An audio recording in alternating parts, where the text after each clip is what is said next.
তাহলে মক্কার খানায় কাবায় 360টা মূর্তি ছিল, ওই মূর্তির ক্ষমতা ছিল না আল্লাহর আইন বাতিল করার, ওই মূর্তির ক্ষমতা ছিল না আল্লাহর হারামকৃত জিনিসকে হালাল করে দেওয়ার।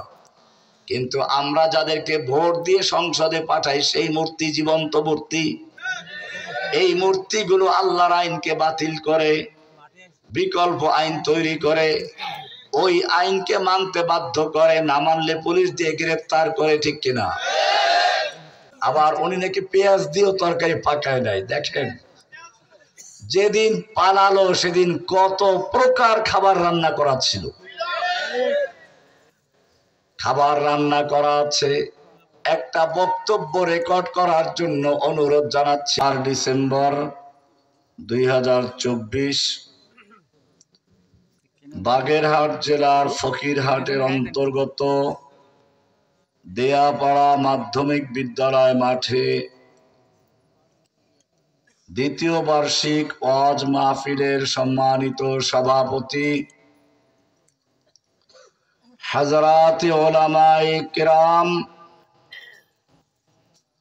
আমার সামনে উপস্থিত সর্বস্তরের তাওহীদি জনতা, পর্দার আড়ালে অবস্থানরত আমার মা ও বোনেরা, আল্লাহ সুবহানাহু ওয়া তাআলার মহান দরবারে লাখ শুকরিয়া জ্ঞাপন করছি, যিনি আমাদেরকে অত্যন্ত ভালোবেসে অত্যন্ত মেহেরবানি করে এই পবিত্র জলসায় বসার এবং আসার তৌফিক এনায়েত করেছেন। এজন্য বলি আলহামদুলিল্লাহ। আমাদের সমাজে ওয়াজ মাহফিল বিভিন্ন স্থানে হয়ে থাকে, বিভিন্ন বিষয়ে আলোচনাও হয়ে থাকে এবং সব রকম আলোচনার প্রয়োজনও আছে। কিন্তু দুইটি বিষয় এরকম যে দুইটি বিষয়ের আলোচনা খুবই কম হয়, অথচ এই দুটি বিষয় ইসলামের সবচেয়ে গুরুত্বপূর্ণ। একটি বিষয়ের সম্পর্ক হচ্ছে ভিতরের অবকাঠামোকে ঠিক রাখার জন্য, আরেকটির সম্পর্ক হচ্ছে বাহিরের অবকাঠামো ঠিক রাখার জন্য। একটির সম্পর্ক হচ্ছে ইসলামের মূল ভিত্তির সাথে, আরেকটির সম্পর্ক হচ্ছে ইসলামকে টিকিয়ে রাখার সাথে। সে দুটো জিনিস কি? আজকে আমরা সেই দুটি বিষয় নিয়ে আলোচনা করব ইনশাআল্লাহ। প্রথমটি হচ্ছে তাওহীদ। তাওহীদ কি জিনিস? এটাই ইসলামের মূল ভিত্তি।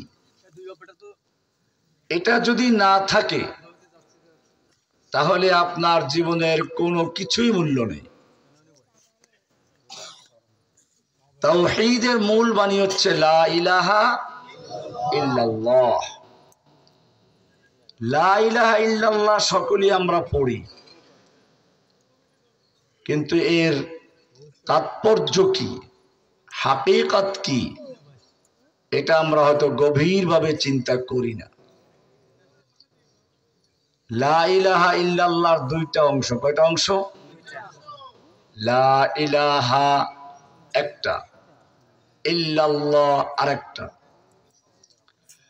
লা ইলাহার মানে হচ্ছে পুরাতন বিল্ডিং এ রং করতে গেলে আপনারা দেখেছেন পুরাতন রংটা ঘষে মেজে ধুয়ে মুছে পরিষ্কার করে নেওয়া হয়, ঠিক কিনা?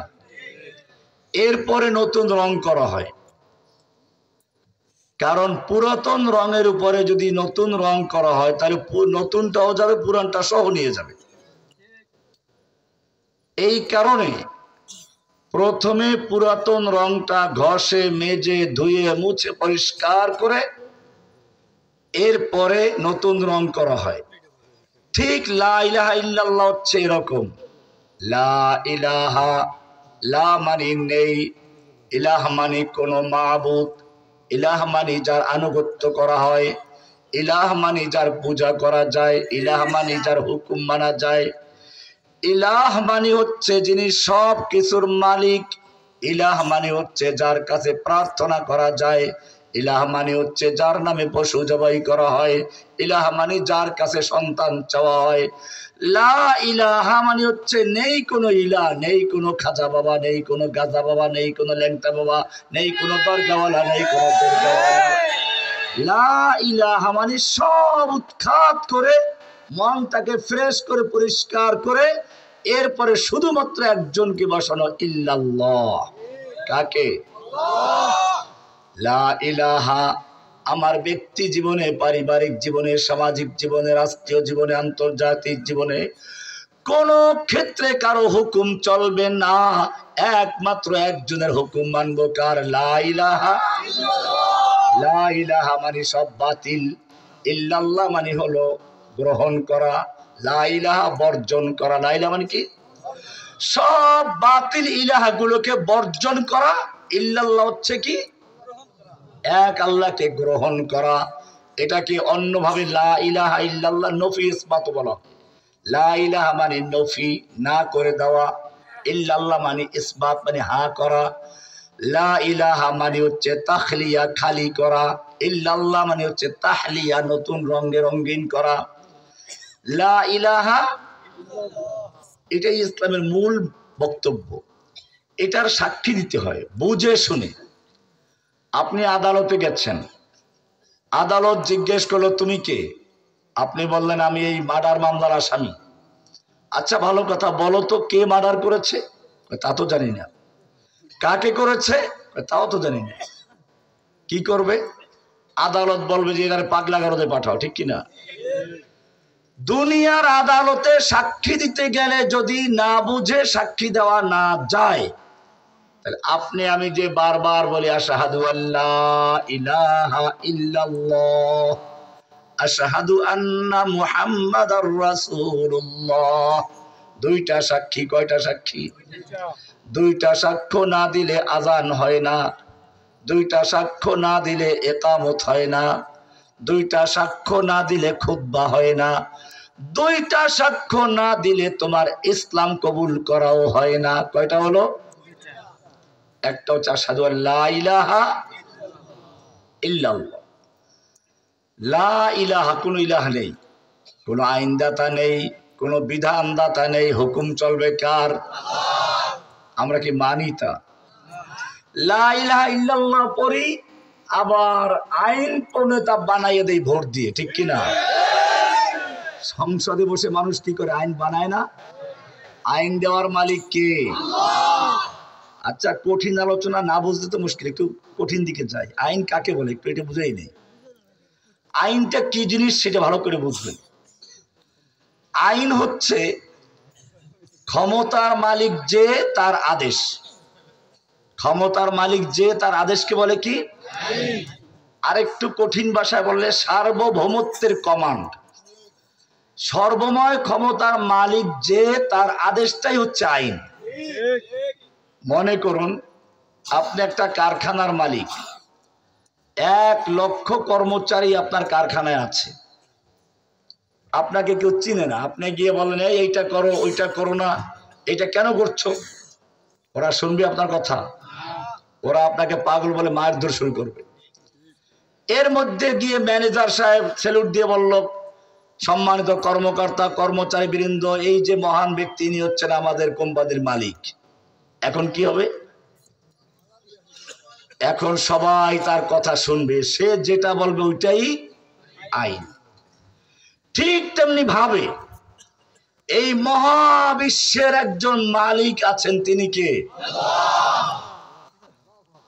মহাবিশ্বের মালিকের নাম কি? সব ক্ষমতার মালিকের নাম কি? কোরআন পরিষ্কার করে বলছে, কুলিল্লাহুম্মা মালিকাল মুলক। সূরা আলে ইমরান 26 নম্বর আয়াত। কুলিল্লাহুম্মা মালিকাল মুলক, হে নবী, আপনি বিশ্ববাসীকে জানিয়ে দিন, আল্লাহ তুমি হচ্ছে সমস্ত ক্ষমতার মালিক। ক্ষমতার মালিক কে? তুতিল মুলকা মান তাশাউ, তুমি যাকে ইচ্ছা তাকে ক্ষমতা দান করো। ক্ষমতা দেওয়ার মালিক কে? ওয়া তানজিউল মুলকা মিম্মান তাশাউ, তুমি যার থেকে ইচ্ছা ক্ষমতা ছিনিয়ে নাও। ক্ষমতা ছিনিয়ে নেওয়ার মালিক কে? দেখেন না, একজনের ক্ষমতায় থাকার জন্য কত চেষ্টা করেছিল, শেষ পর্যন্ত কি দামি দামি রান্না খাবার, যে লোকটা বলতো যে খেজুরের পরিবর্তে কি জানি বড়ই খাও, আর বেগুনির পরিবর্তে আবার উনি নাকি পেঁয়াজ দিয়েও তরকারি পাকায় নাই। দেখেন, যেদিন পালালো সেদিন কত প্রকার খাবার রান্না করা ছিল। খাবার রান্না করা আছে, একটা বক্তব্য রেকর্ড করার জন্য অনুরোধ জানাচ্ছিল।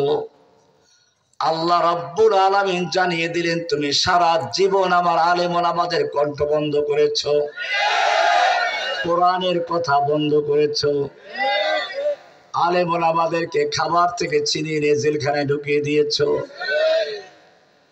এখন তুমি দেখে নাও, তোমার এই 1000 পদের রান্না করা খাবার তোমাকে খেতে দেওয়া হবে না। তোমার বক্তব্য রেকর্ড করতে দেওয়া হবে না। বক্তব্য দেওয়ানোর মালিক কে? তুতিল মুলকা মান তাশাউ, তুমি যাকে ইচ্ছা ক্ষমতা দান করো। ওয়া তানজিউল মুলকা মিম্মান তাশা, যার থেকে ইচ্ছা ক্ষমতা ছিনিয়ে নাও। ক্ষমতা দেওয়ার মালিক কে? তাবারাকাল্লাযী বিয়াদিহিল মুলকু, সমস্ত ক্ষমতার মালিক কে? লা ইলাহা ইল্লাল্লাহ, সব ক্ষমতার মালিক কে?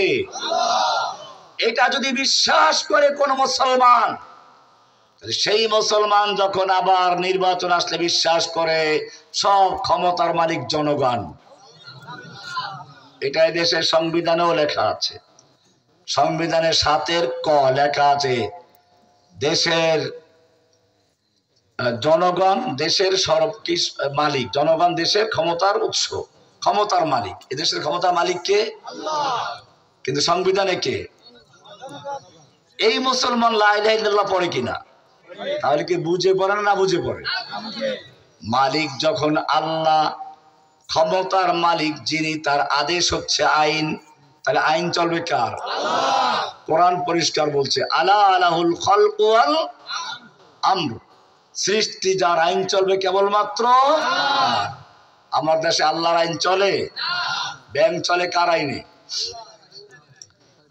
সুদ ইসলামে হালাল না হারাম? কোরআনের কতগুলো আয়াত, সূরা বাকারার 275 থেকে পড়বেন সামনে। ওয়া আহাল্লাল্লাহুল বাইআ ওয়া হাররামার রিবা, আল্লাহ ব্যবসাকে হালাল করেছেন, সুদকে করেছেন কি? একটু সামনে গিয়ে আর কঠিন ভাবে বলছেন, ইয়া আইয়ুহাল্লাযীনা আমানুত্তাকুল্লাহ, হে ঈমানদারগণ, তোমরা যারা আল্লাহকে ভয় করো, বিশ্বাস করো, ঈমানের দাবিদার, ঈমান দাবি করো, মুমিন দাবি করো, নিজেদেরকে মুসলমান হিসেবে পরিচয় দান করো। ইয়া আইয়ুহাল্লাযীনা আমানুত্তাকুল্লাহ ওয়া যারু মা বাকিয়া মিনার রিবা, আল্লাহকে ভয় করো এবং তোমাদের যত পাওনা সুদ আছে সব বর্জন করো। কে বলছেন? ফাইন লাম তাফআলু, যদি সুদ বর্জন করতে না পারো, ফাআযানু বিহারবিন মিনাল্লাহি ওয়া রাসূলি, তাহলে আল্লাহ এবং আল্লাহর রাসূলের সঙ্গে যুদ্ধের এলান করে দাও। কার সঙ্গে যুদ্ধ? কার সঙ্গে যুদ্ধ? এত মারাত্মকভাবে হারাম একটা জিনিস হচ্ছে সুদ। বাংলাদেশের ব্যাংকগুলো সুদে চলে কিনা? লাইসেন্স দিলে বৈধ। আল্লাহ যেটা হালাল হারাম করেছেন, এটা হালাল করার অধিকার কারো আছে? এখন যে সুদের লেনদেন হচ্ছে এটা ওদের জন্য হালাল, বৈধ, কারণ সরকার লাইসেন্স দেয়। আপনি যদি গ্রামে কেউ টাকা লাগায় সুদে লাইসেন্স ছাড়া, তাহলে তাকে পুলিশ ধরবে, কারণ তার জন্য বৈধ না, তাকে হালাল করে দেওয়া হয় নাই। আর ব্যাংকে সুদে টাকা লাগায় তাতে হারাম না, কারণ তাকে বৈধ করে দেওয়া হয়েছে। সুদ হারাম করেছেন কে? আল্লাহ। হালাল করলো কারা? সরকার। সরকারকে ভোট দেয় কারা? আইন তৈরি করে যারা সংসদে বসে তাদেরকে ভোট দেয় কারা? এবারে যারা আল্লাহর আসনে বসে সংসদে বসে আইন তৈরি করে, আল্লাহর আইন বাতিল করে, বিকল্প আইন তৈরি করে, তারা কার জায়গায় বসেছে? আল্লাহর জায়গায় বসেছে। আল্লাহ বানাইলো কারা? যারা ভোট দিল তারা। যারা ভোট দিল। তাহলে মক্কার খানায় কাবায় ৩৬০টা মূর্তি ছিল। ওই মূর্তির ক্ষমতা ছিল না আল্লাহর আইন বাতিল করার। ওই মূর্তির ক্ষমতা ছিল না আল্লাহর হারামকৃত জিনিসকে হালাল করে দেওয়ার। কিন্তু আমরা যাদেরকে ভোট দিয়ে সংসদে পাঠাই সেই মূর্তি জীবন্ত মূর্তি। এই মূর্তিগুলো আল্লাহর আইনকে বাতিল করে, বিকল্প আইন তৈরি করে, ওই আইনকে মানতে বাধ্য করে, না মানলে পুলিশ দিয়ে গ্রেফতার করে। ঠিক কিনা? আইন দেওয়ার মালিক কে? আল্লাহর আইন পরিবর্তন করার অধিকার কারো আছে? আল্লাহু ইয়াহকুমু, আল্লাহ হুকুম করেন, বিধান দেন কে? লা মুআক্কিবা লিহুকমিহি, আল্লাহর হুকুম পরিবর্তন করার অধিকার কারো নেই। স্পষ্ট আয়াত। লা ইলাহা, আল্লাহ ছাড়া কারো হুকুম চলবে না। এইটাকে পরিবর্তন করেছে দুই শ্রেণীর লোকেরা। কয় শ্রেণীর? এক শ্রেণীর হচ্ছে ধর্মীয় যাজক, আর এক শ্রেণী হচ্ছে শাসক। কয় শ্রেণী?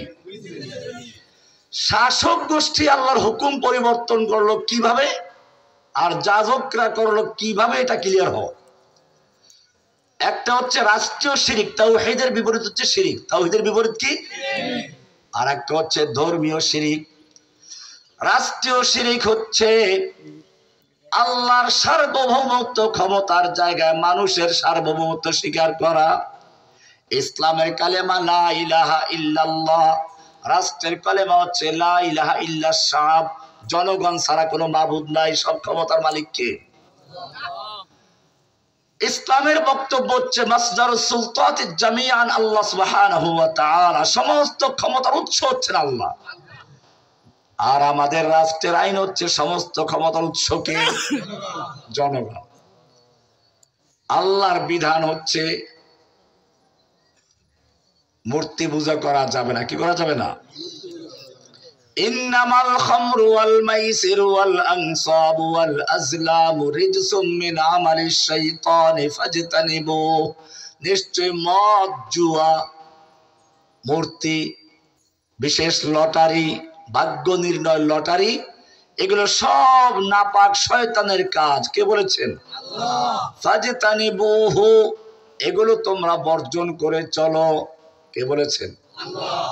আমাদের দেশে মূর্তি আছে কিনা? এখনো আছে। আপনারা কিছু ভেঙেছেন, মাশাআল্লাহ, ভালো করেছেন। মূর্তি পূজা ইসলামে হালাল না হারাম? স্কুলের সামনে গিয়ে শহীদ মিনারের নামে যাদের সামনে নীরবে দাঁড়ানো হয়, এটা কি? নীরবে দাঁড়াই আমরা, নামাজে দাঁড়ানো একটা ইবাদত। নামাজে দাঁড়াইলে যদি আল্লাহর সামনে দাঁড়াইলে আল্লাহর ইবাদত হয়, তাহলে শহীদ মিনারে গিয়ে ওর সামনে দাঁড়ালে কার ইবাদত? মূর্তির ইবাদত হয়ে গেল। সেনাবাহিনীর ক্যাম্পে যান, আগুনকে সেলুট দেয়, ঠিক কিনা? শক্তির উৎস। শক্তির উৎস আগুন না আল্লাহ? এবারে যারা আগুনকে সেলুট দেয় তারা কোন কাজে লিপ্ত আছে? আল্লাহর আইন যারা পরিবর্তন করে তারা কার জায়গায় বসে আছে? এগুলো রাষ্ট্রীয় শিরক। এগুলো কি? আরো অনেক কিছু আছে, আমি সবগুলা বলতে যাচ্ছি না। আর আছে ধর্মীয় শিরক। ধর্মীয় শিরকটা কি? হিন্দুরা মূর্তি বানায়, হিন্দু ধর্মে মূর্তি আছে। মক্কার খানায় কাবায় কি ছিল? মূর্তি ছিল। আচ্ছা আপনি বলুন তো, মূর্তি পূজকরা মূর্তিকে কি আল্লাহ মানে? হিন্দুরা কি মূর্তিকে আল্লাহ বলে? মক্কার কাফেররা কি মূর্তি পূজা করতো? তারা কি মূর্তিকে আল্লাহ বিশ্বাস করতো? আকীদার বিষয় ভালো করে ক্লিয়ার হবে। আপনি আমি যেরকম ভাবে আমাদের সৃষ্টিকর্তা মানি আল্লাহকে, মক্কার কাফেররা বিশ্বাস করতো কাকে? কোরআনের স্পষ্ট আয়াত আছে, ওয়ালা ইন সাআলতাহুম মান খালাকাহুম হে নবী, আপনি যদি মক্কার আবু জাহেল আবু লাহাব কাফেরদেরকে জিজ্ঞাসা করেন মান খালাকাহুম, কে ওদেরকে সৃষ্টি করেছে, লা ইয়াকুলুন্নাল্লাহ, তারা বলবে সৃষ্টি করেছেন কে? তাহলে সৃষ্টিকর্তা তুমি আমি যেমন বিশ্বাস করি আল্লাহকে, মক্কার আবু জাহেলরা বিশ্বাস করতো কাকে? ওয়ালা ইন সালতাহুম মান নাযালা মিনাস সামাই মাআন ফাআহইয়া বিহিল আরদা মিন বাদি মাউতিহা লা ইয়াকুলুন্নাল্লাহ। হে নবী, আপনি যদি মক্কার কাফেরদেরকে জিজ্ঞেস করেন কে আসমান থেকে পানি বর্ষণ করে, ফাআহইয়া বিহিল আরদা মিন বাদি মাউতিহা, সেই পানির মাধ্যমে মৃত্যু জমিনকে, শুকিয়ে যাওয়া চৌচির হয়ে যাওয়া জমিনকে আবার জীবিত করে তরুতাজা করে ফসল উৎপন্ন করান কে? লা ইয়াকুলুন্নাল্লাহ। ওই মক্কার আবু জাহেল আবু লাহাবরাও বলবে কে করে এগুলো সব? অবশ্যই একটু ব্যস্ত আছে। আমার দেশের প্রধানমন্ত্রী ছিলেন একজন, ওনার বক্তব্য দেখেন নাই? যেই বক্তব্য খেপে আমাকে জেলে ঢুকেছিল, উনি বক্তব্য দিয়েছিলেন মন্দিরে গিয়ে, আমরা জানি মা দুর্গা দেবী প্রতি বছর কোনো না কোনো বাহনে চড়ে আসেন, এবার এসেছেন গজে চড়ে, আর গজে চড়ে আসলে দেশে ফসলে ভরে যায়, এবার তাই হয়েছে। দেশে নাকি ফসল বেশি হয়েছে সেই দুর্গা দেবী গজে চড়ে আসার কারণে। দেখেন না, গজে চড়ে আসতো, নৌকায় চড়ে যাইতো কেমন। আমি বলেছিলাম যে মক্কার আবু জাহেল আবু লাহাবদের আকীদাও তোমার চেয়ে ভালো ছিল। কি গর্ব করতো, তাহাজ্জুদ পড়ে, কোরআন পড়ে, মাঝে মধ্যে আবার হিজাব পড়তো, কিন্তু আবার ইন্ডিয়ায় গিয়ে মাথায় কি লাগাইতো, সিঁদুর লাগাইতো। হজ্জে কাবা ভি কিয়া গঙ্গা কা স্নান ভি লিয়া, হজ্জে কাবা ভি কিয়া গঙ্গা কা স্নান ভি লিয়া, খুশ রহে আল্লাহ ভি শয়তান ভি নারাজ না হো। মক্কায় গিয়ে পট্টি বাঁধে মাথায়, আবার ইন্ডিয়াতে গিয়ে মাথায় সিঁদুর দেয়। খুশ রহে আল্লাহ ভি শয়তান ভি নারাজ না হো, আল্লাহ যেন খুশি থাকে, শয়তানও যেন। এই মার্কা লোক আলেম ওলামাদেরকে জেলখানায় ঢুকিয়ে, কোরআনের মুফাসসিরদেরকে জেলখানায় বন্দী করে, তারপরে তাহাজ্জুদ পড়া, কোরআন পড়ার গল্প করা, এগুলো শয়তানি ভণ্ডামি দাজ্জালের কাজ। এগুলো যারা প্রচার করেছে সেই সরকারের পাঁচটা গোলামগুলো, দেখেন না সরকারের বদলাবার সাথে আপনারা শুনেছেন জীবনেও যে সরকার বদলালে জাতীয় মসজিদ খতিব বদলে যায়, সরকার পালালে জাতীয় মসজিদ খতিব পালায়, কোন নজির আছে? ওই যে বললাম দুই শ্রেণীর লোকেরা যুগে যুগে ইসলামকে ধ্বংস করেছে। কয় শ্রেণীর? এখন পাওয়া গেছে। আমার কথা না, আলী রাদিয়াল্লাহু তাআলা বলেছেন ওয়াহাল আফসাদাদ-দীনা ইল্লাল মুলুকু ওয়া আহবারু সুইন ওয়া রুহবানুহা। যুগে যুগে আল্লাহর দ্বীনকে ধ্বংস করেছে দুই প্রকারের লোকেরা, একটা হচ্ছে শাসক গোষ্ঠী, আর একটা হচ্ছে ওই শাসক গোষ্ঠীর পাঁচটা গোলাম, একদল আলেম সু। সব আলেম না, খবরদার, ওলামায়ে কেরামদের অবদান অনেক বড়, সেটা আমি পরে একটু সুযোগ পেলে আলাপ করব। এক শ্রেণীর দালাল দরবারি আলেম, এর সংখ্যা অনেক কম, যুগে যুগে ছিল, কিন্তু আল্লাহ তাআলা তাদেরকে সমাজে চিহ্নিত করে দেন, ঠিক কিনা? এরা টিকে থাকে না। ভাইরা আমার, মূর্তি পূজকদেরকে যদি জিজ্ঞেস করা হয় তাদের সৃষ্টিকর্তা কে, তারা বলবে আল্লাহ। ওয়ালা ইন সালতাহুম মান নাযালা মিনাস সামাই মাআ, যদি মক্কার কাফেরদেরকেও জিজ্ঞেস করো কে সৃষ্টি আসমান থেকে পানি বর্ষণ করে, ফাহিয়া বিহিল আরদা মিন বাদি মাউতিহা, অতঃপর সেই পানির মাধ্যমে মৃত্যু জমিনকে, শুকিয়ে যাওয়া জমিনকে আবার জীবিত করে ফসল উৎপন্ন করেন কে? ওই আবু জাহেল আবু লাহাবরা বলবে লা ইয়াকুলুন্নাল্লাহ, সব করেন কে? তাহলে আমরা যেমন আল্লাহকে বিশ্বাস করি, মক্কার কাফেররা বিশ্বাস করতো কিনা? একটা সহজ আপনাদেরকে প্রমাণ দেই। আমাদের নবীজির আব্বার নাম কি? আব্দুল্লাহ, মানে কি? আল্লাহর গোলাম। তাহলে আমাদের নবীর বাপের নাম যদি আব্দুল্লাহ হয়, আল্লাহর গোলাম হয়, তাহলে ওই লোকটা আল্লাহ বিশ্বাস করতো কিনা? প্রমাণ হয়ে গেল যে আল্লাহকে বিশ্বাস করত। এবারে প্রশ্ন হলো, তাহলে মক্কার কাফেররা কাফের কেন? তারাও আল্লাহ মানে, আমরাও আল্লাহ মানি। তারাও যে কাবাকে সম্মান করত, আমরাও তাকে সম্মান করি। পার্থক্যটা কোন জায়গায় বলবেন? যে ওরা মূর্তি পূজা করত, আমরা মূর্তি পূজা করি না। ও মুসলমান, ভালো করে জেনে রাখো ওরা কেন মূর্তি পূজা করত, ভালো করে বুঝো। কোরআনে কারিমের সূরা জুমারের ৩ নম্বর আয়াতে পরিষ্কার বলা আছে, ওদের যদি জিজ্ঞেস করো কেন তারা মূর্তি পূজা করে, তারা বলবে ইল্লা লিয়ুকাররিবুনা ইলাল্লাহি যুলফা, আমরা এই মূর্তিগুলোর পূজা এজন্য করি যাতে করে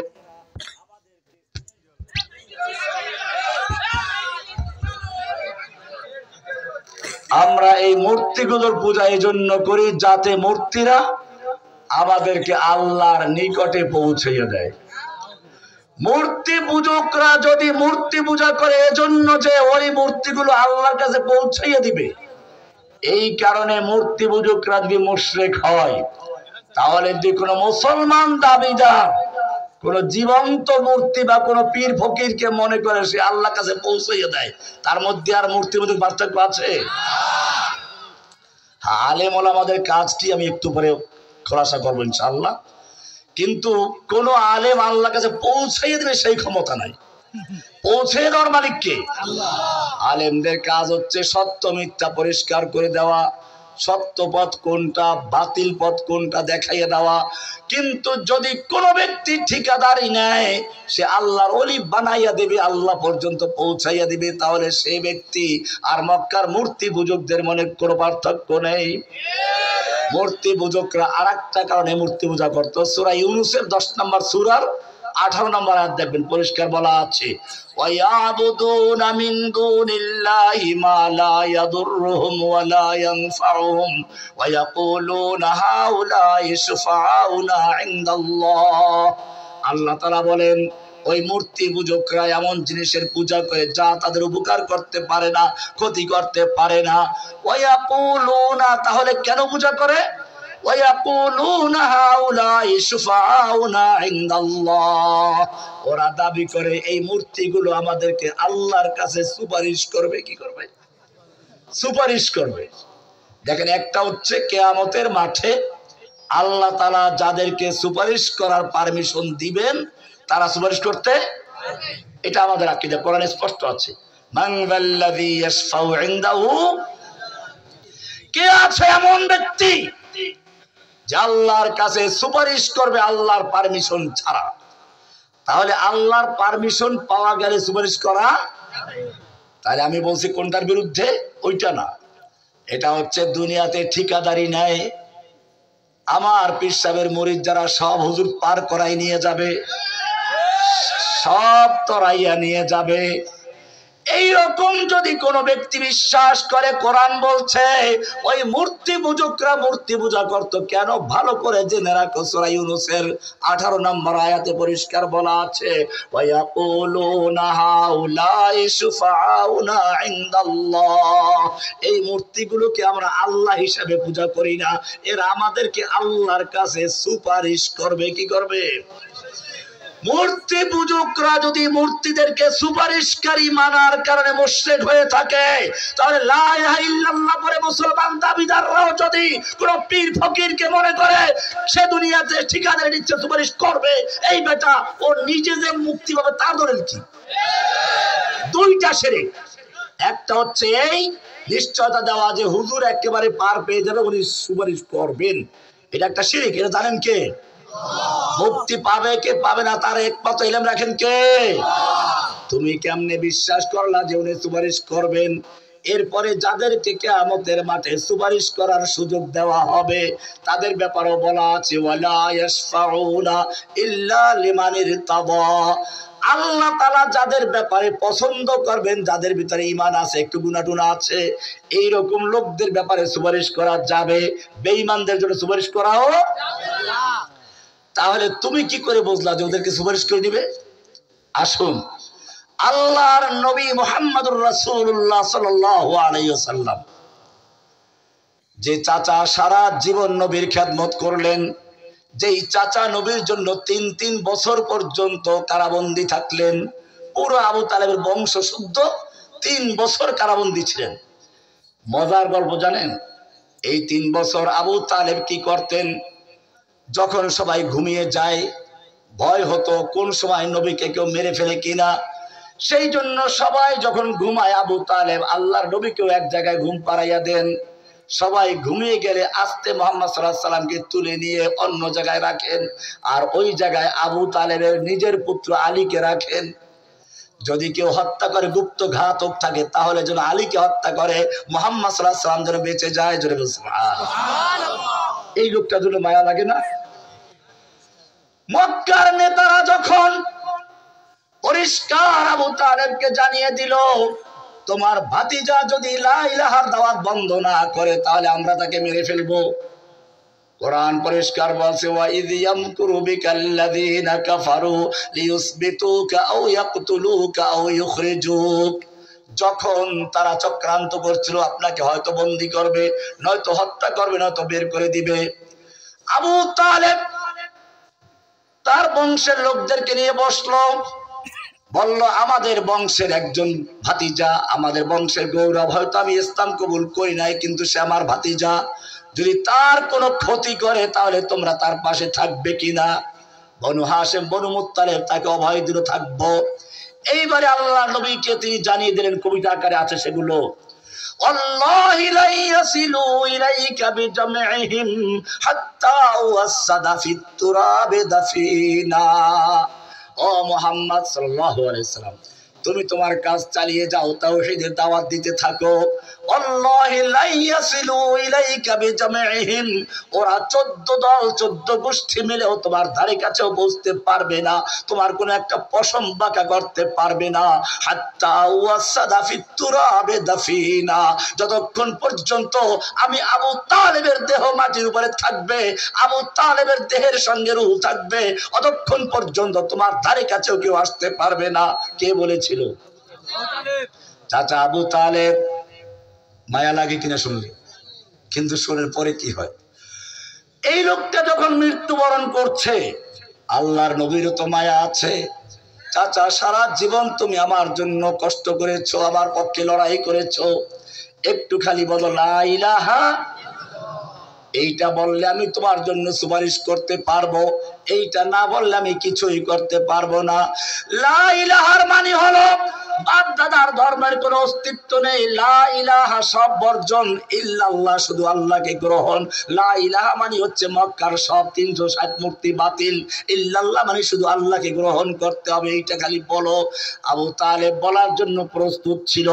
ও মুসলমান, ভালো করে জেনে রাখো, তুমি কার সঙ্গে চলছো, কোন নাস্তিকের সঙ্গে চলছো, কোন খারাপ লোকের সঙ্গে চলছো, তোমাকে আবার খারাপ দিকে নিয়ে যায় কিনা। আবু তালেব এই পর্যায়ে কেন গেল? আবু তালেব যখন কালিমা পড়ার জন্য প্রস্তুত হচ্ছিল, সেই সময় আবু লাহাব, আবু জাহেল, মক্কার সব নেতারা আশপাশে আছে। বলল শেষ পর্যন্ত বাপ দাদার ধর্ম ত্যাগ করবা, ভাতিজার কথা ইসলাম কবুল করবা, আরবের মেয়ে লোকেরা তোমাকে কাপুরুষ বলবে, খোঁচা মারল।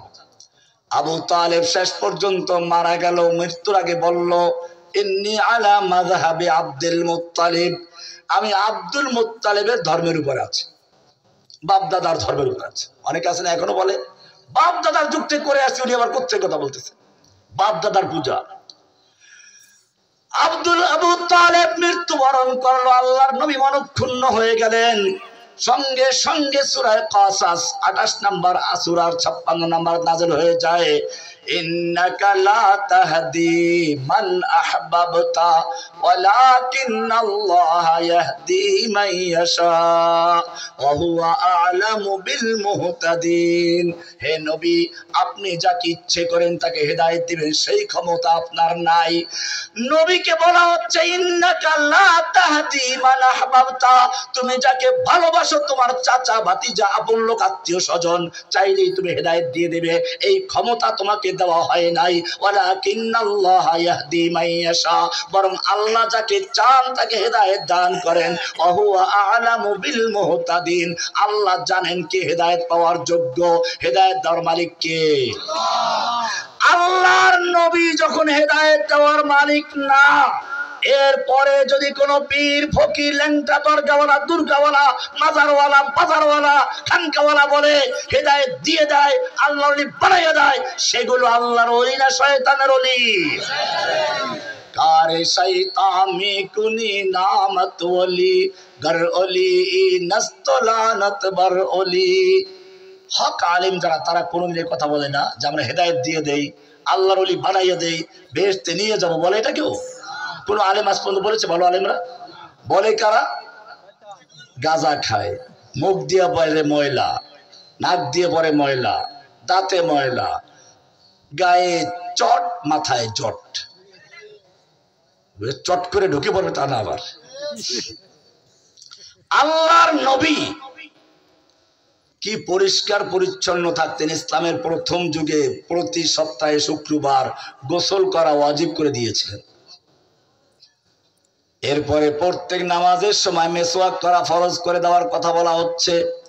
লাউলা আন আশুক্কা আলা উম্মতি, আল্লাহর হাবিব ফরমান, আমি যদি আমার উম্মতের জন্য কঠিন হবে মনে না করতাম, কষ্টকর মনে না করতাম, লা আমারতুহুম বিসওয়াক ইনদা কুল্লি সালাহ, তাহলে প্রত্যেক সালাতের সময় মেসওয়াক করা ফরজ করে দিতাম। মেসওয়াক করা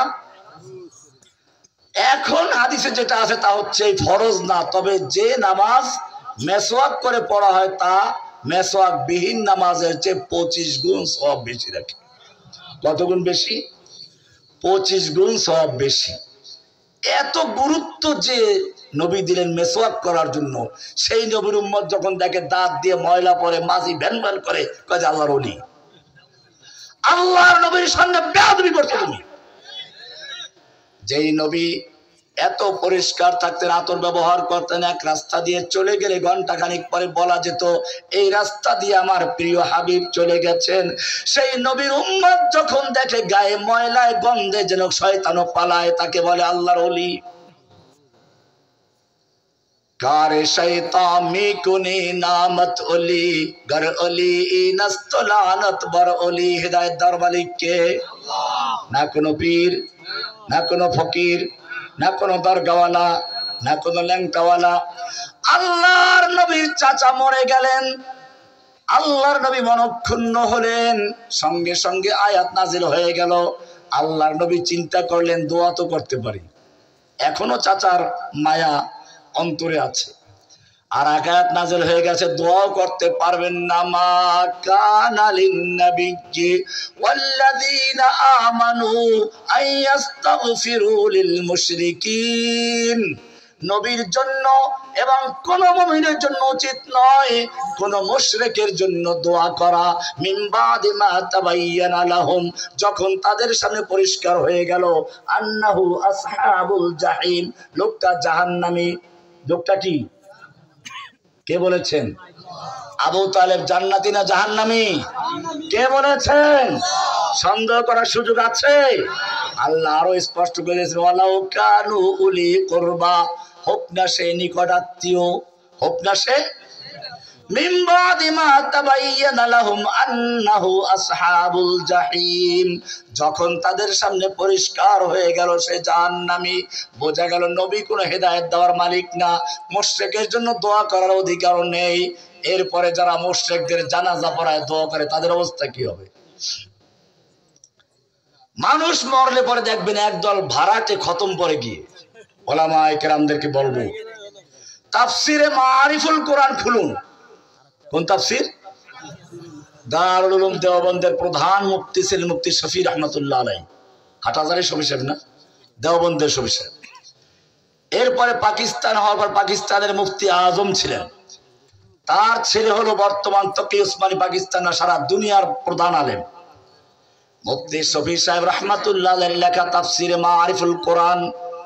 এই তাফসিরের সূরা বাকারার 41 নম্বর আয়াতে তাফসিরটা খুলে দেখুন, পরিষ্কার লেখা আছে মৃত্যু ব্যক্তির ইসালে সওয়াবের উদ্দেশ্যে, মৃত্যু ব্যক্তির সওয়াবের উদ্দেশ্যে পয়সার বিনিময়ে, পারিশ্রমিকের বিনিময়ে কোরআন খতম পড়ানো, দোয়া ওজিফা পড়ানো সম্পূর্ণ হারাম। যে পড়ায় সেও হারাম কাজ করে, যে পড়ে সেও হারাম কাজ করে। ইসলামিক ফাউন্ডেশন থেকে বাংলা করেছে, এটা দেখে নিয়ে। না পাইলে আমাকে ধরবেন, আমি যাওয়ার আসতে অন্য জায়গায়। পরিষ্কার লেখা আছে। কিন্তু এখন মনে হয় যেন কোরআনটাকে পাঠানোই হয়েছিল, বড় লোকরা মরবে আর ওখানে গিয়ে কোরআন খতম করবে, 1000 টাকা করে সবাইকে দিয়ে দিবে। কোরআন কি জন্য আসছিল? কোরআন কেন আসছে ভালো করে বুঝুন। আমরা চোখ দিয়ে দেখি না, মানুষ ইলম অর্জন করার মাধ্যম কয়টা? 3টা। কয়টা? কয়টা? একটু ভূমিকা যাচ্ছি, তারপর আবার আগে ফিরে যাব। 3টা। কয়টা? আলাতুল ইলমি সালাসা, ইলম অর্জন করার মাধ্যম 3টা। 1 নম্বর হচ্ছে আল হাওয়াসুল খামসা, পঞ্চেন্দ্রিয়, 5টা ইন্দ্রিয়। চোখ দিয়ে দেখি, কান দিয়ে শুনি, নাক দিয়ে ঘ্রাণ নেই, জিহ্বা দিয়ে মজা নেই, ত্বক দিয়ে ত্বকের স্পর্শ অনুভব করি। 5টা মিলে কয়টা হইল? একটা। কয়টা? ইন্দ্রিয়।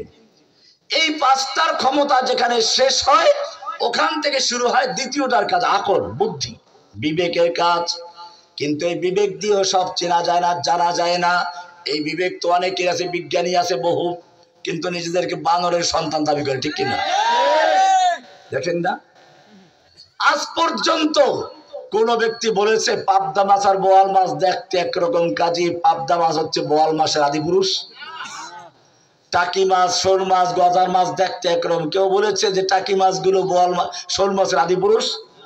তাহলে মানুষের বেলায় কেন আসলো যে ওরাংওটাং, শিম্পাঞ্জি আর ওই যে কি আছে না, বানর? নিজেরা তো বানরের বাচ্চা দাবি করেই গোটা জাতিকে বানরের বাচ্চা বানাবার জন্য বাংলাদেশের শিক্ষা সিলেবাসের মধ্যে পর্যন্ত বানর তত্ত্ব ঢুকিয়েছিল। এদেশের তাওহীদি জনতার ধিক্কারের কারণে শেষ পর্যন্ত বানর সহ সব পালিয়ে গেছে। বানর লাঠি দেখলে কোথায় পালায়? জঙ্গলে পালায়। বাংলাদেশের বানরগুলো কই গেল এখন? আরে জঙ্গলে কলা গাছের পাতা দিয়ে শুয়ে বসে, দেখেন নাই? বানর গিয়ে কোথায় পালাইছে? ওরা আসলেই বানর। কোরআনে দলিল আছে, আর রহমান আল্লামাল কোরআন খালাকাল ইনসান। আল্লাহ তাআলা বলছেন আর রহমান কার নাম?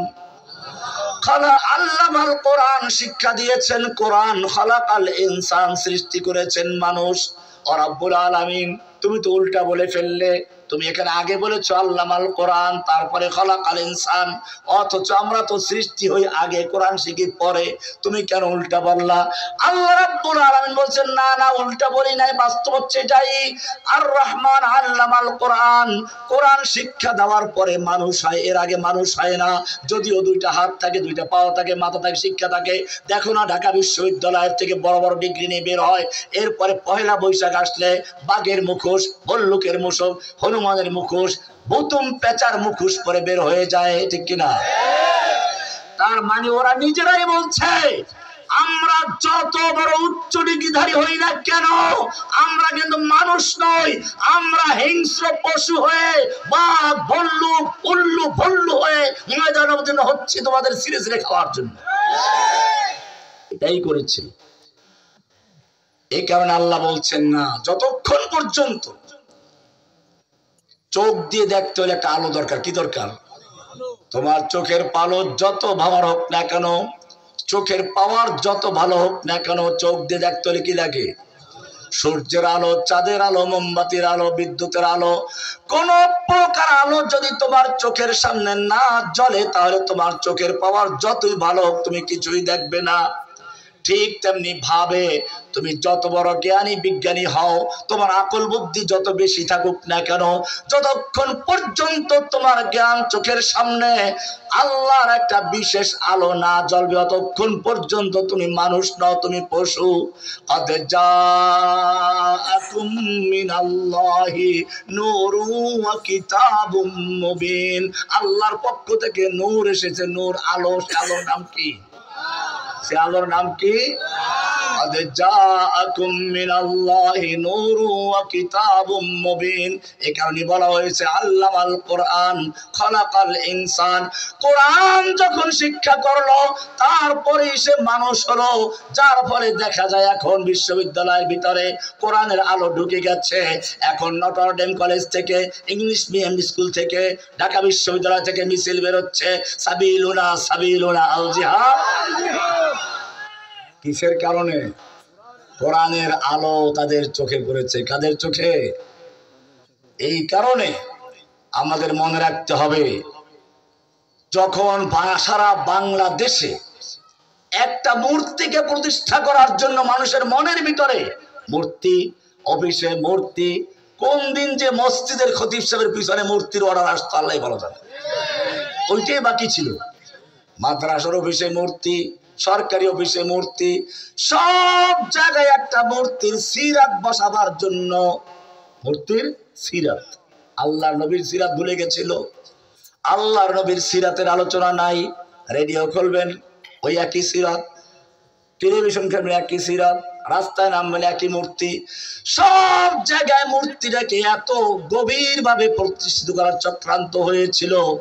মনের মালিক কে? তুমি যাকে এত প্রতিষ্ঠিত করার চেষ্টা করেছো, সে আল্লাহ মানুষের মনের থেকে মূর্তির প্রতি ঘৃণা তৈরি করে দিয়েছেন।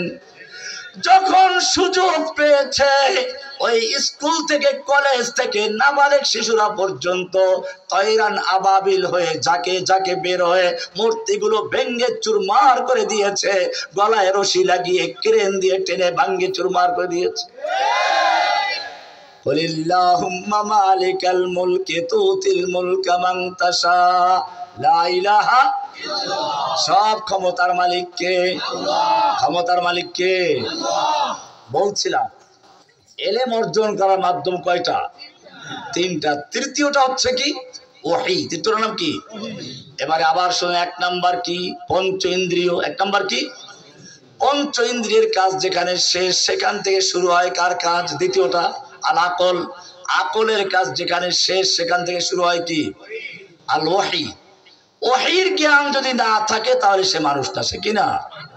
সুতরাং বোঝা গেল, যতক্ষণ পর্যন্ত কোরআনের আলো সংসদে না জ্বলবে ততক্ষণ পর্যন্ত ওরা মানুষ না, ওরা কিনা। এই কারণেই যুগে যুগে ইসলামের দুশমনরা কোরআনকে ধ্বংস করার চক্রান্ত করেছিল। ইংরেজরা যখন ভারতবর্ষ দখল করেছিল তখন একই কাজ করেছিল। এদেশের হিন্দু দাদাদের কাছে আর ওদের পা চাটা কিছু দালাল আলেম ছিল, ওলামায়ে সু, তাদের কাছে রিপোর্ট চাইলো, আমরা ভারতবর্ষ দখল করেছি, বলো আমাদের এদেশে স্থায়ী শাসন কিভাবে কায়েম হবে। এদেশের দালালরা বলেছিল, ভারতবর্ষে তোমাদের একমাত্র শুধুমাত্র শত্রু হচ্ছে মুসলিম উম্মাহ, মুসলিম জাতি। যতক্ষণ পর্যন্ত ভারতবর্ষে মুসলিমদের মাথা উঁচু করে থাকবে ততক্ষণ পর্যন্ত ইংরেজরা দেশে স্থায়ী হতে পারে না। এই কারণে তারা প্ল্যান তৈরি করলো মুসলিমকে ধ্বংস করার জন্য। ডক্টর টাউনসন লিখেছেন, ইংরেজ সরকার এক একদিন হাজার হাজার আলেমকে ফাঁসিতে ঝুলাতো। দিল্লির চাঁদনি চক থেকে খয়বর পর্যন্ত এমন কোন গাছ ছিল না যেই গাছের প্রতিটি ডালে ডালে এক একজন আলেমকে ফাঁসিতে ঝুলানো না হয়েছে। ওলামায়ে কেরামদেরকে শুকুরের চামড়ার ভিতরে ঢুকিয়ে ঘোড়ার পায়ের সঙ্গে বেঁধে দেওয়া হতো, তারপরে দৌড়ানো হতো। ওলামায়ে কেরামদেরকে নির্বাসনে পাঠানো হলো, আন্দামান দ্বীপে পাঠানো হলো। ৩ লক্ষ কোরআনে কারিমকে দিল্লি মসজিদের সামনে একাত্র করে পুড়িয়ে দেওয়া হলো। মাদ্রাসা মসজিদ বন্ধ করে দেওয়া হলো, মসজিদগুলোকে ঘোড়ার আস্তাবল বানানো হলো। হাজার হাজার একরে অক্ষ সম্পত্তি বাতিল করে হিন্দু জমিদারদেরকে জমিদারি দেওয়া হলো। এই দেখেন না, হিন্দুদের নামে বিভিন্ন জায়গায় স্কুল কলেজ, ওগুলো ওদের বাপ দাদার জমি না। মুসলমানদের মাদ্রাসা মসজিদের অক্ষ সম্পত্তি অক্ষ বাতিল করে তারপরে হিন্দুদেরকে জমিদারি দিয়েছিল। একই নিয়মে আমাদের নব্য ইংরেজ কয়েকদিনকে পালাইলো, যেটা সে একই কাজ করেছে। ক্ষমতা দখল করেছে শত্রু কারা, সেও বুঝতে পারলো বাংলাদেশে নাস্তিক হাসিনার শত্রু, একমাত্র শত্রু হচ্ছে আলেম সমাজ। আলেম সমাজকে গ্রেফতার করার জন্য ফেরাউনের তরিকা নিল সে। ফেরাউনের চরিত্র ছিল ওয়াজআলা আহলাহা শিয়া। ফেরাউন তার জাতিকে বিভিন্ন দলে বিভক্ত করেছিল, একজনকে আরেকজনের বিরুদ্ধে খেপিয়ে দেওয়া, একজনকে আরেকজনের বিরুদ্ধে হিংসা তৈরি করে দেওয়া। এই চক্রান্ত করে করে সে শাসন চালাতো।